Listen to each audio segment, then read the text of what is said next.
What's up, geeks and gamers, and welcome to Gaming with Geeks. And in this one, I'm your host, Lethal Lightning, and we're going to be talking about Mortal Kombat 11 and how the Joker recently came to the game. So I have the Combat Pass for Mortal Kombat 11 and I play the game fairly regularly, and I wasn't really looking forward to Joker when he was first announced. I had the worry that he was going to be a carbon copy of how he was in Injustice 2. And I particularly didn't really enjoy playing as Joker in Injustice 2. When we got the trailer for Joker for Mortal Kombat 11, my fears were quickly gone because he is absolutely nothing like what he is in Injustice 2. And after putting in about roughly 2 hours with the character, I can comfortably say that Joker is an extremely fun character to play as, with creative fatalities, creative strings, and just plays really, really well. You can tell that NetherRealm Studios had a lot of fun when developing this character. His attacks are goofy, insane, and downright evil all at the same time. He has moves where he will use hostages strapped with explosives. He will pick up someone from, it looks like an Arkham Asylum patient, and use them to beat down on his enemy. He uses a gun stuffed in a Batman doll while making fun of Batman. He does all types of crazy things. But that also counters off with the extreme brutality of the character. He uses a cane to crack open his enemy's skulls, beat them down severely in a way that's reminiscent of a famous Batman story called Batman Death in the Family, where he notoriously gives Jason Todd, the second Robin, a really bad beating with a crowbar. In fact, they kind of play on that with the fatal blow that Joker has access to in this game.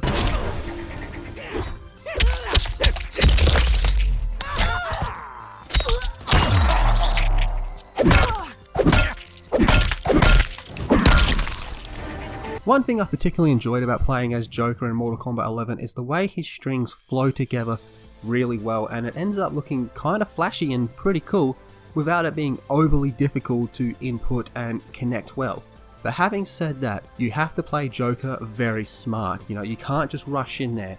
If you use a cane attack and you mistime it, you find yourself extremely open, and a character like Jax or Shao Kahn will punish that severely, and they will give you a good amount of damage. Speaking of damage, Joker can deal a fair bit of it himself. I find him particularly powerful once you get your enemy into a corner.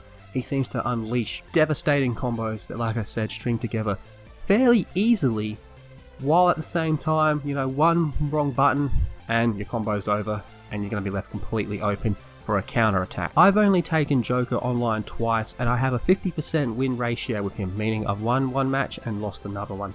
And the one that I lost, I got completely bodied, absolutely destroyed. I don't even think I won a single round with him, and that was playing against a Shao Kahn, actually, of all characters. He was able to just anticipate when I was going to use the cane strikes and counter that very effectively. But what would the Joker be without the character of himself as the Clown Prince of Crime? His dialogue is amazing. His intros and interactions with the characters are all well thought out, and while I thought some were a little bit lackluster, in comparison to other characters, I think he really sticks out with his dialogue. He makes a lot of references to previous incarnations of the Joker, all the way from Cesar Romero and onwards. He references damn near everyone, and it's amazing. He also makes references to Gotham City, other DC related properties, and a nice little tease towards Injustice 3, which we all know is eventually coming down the line. His end of round taunts are hilarious. The way he pops back up after losing a round is also hilarious. They've just really fleshed out all the insane things of Joker and able to put it through into a game better than they ever have before, and that includes Injustice 2. This is probably my favourite form of Joker from NetherRealm Studios, so yeah, let's be honest, that's not really a high bar.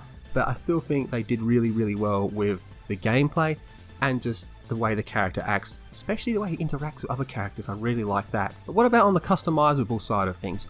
I can happily say that he has pretty cool gear. Some of his gear is a reference to various things throughout the DC universe.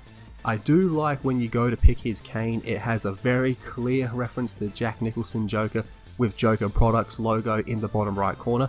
That did make me chuckle. I thought that was pretty cool. And the way he interacts when you are swapping between gear is particularly amusing to me. His skins are also pretty cool. I do enjoy most of them. However, like I said on the video on my channel, I thought that the monocle was a bit of a waste.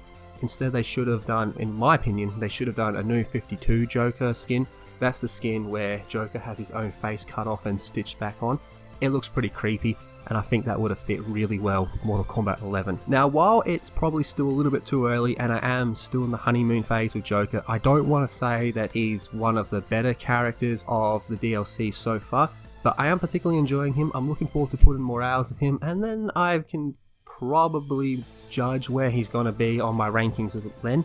But as of right now, I'm still enjoying him. I'm having a lot of fun with him, and I'm actually grinding out his gear right now, and it's pretty cool. I'm having a lot of fun doing that. I'm enjoying everything about this character so far. Now, as well as the Clown Prince of Crime coming to Mortal Kombat 11, part of this update was the Elseworlds skin pack.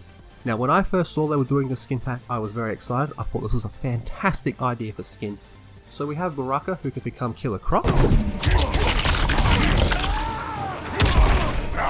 We have Geras, who can become Darkseid. That's pretty cool.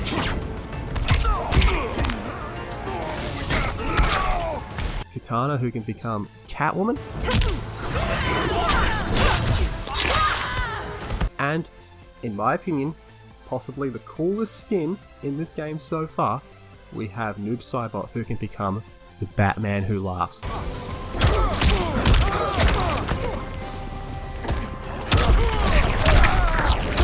Finish him!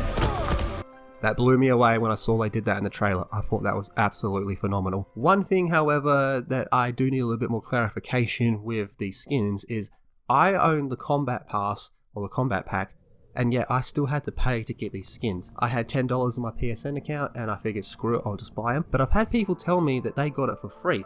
Now, I can't confirm if that's true or not, but who knows. I want to believe that it just glitched out for me, because the idea of charging someone that already has the Combat Pack, I find to be a little bit stingy.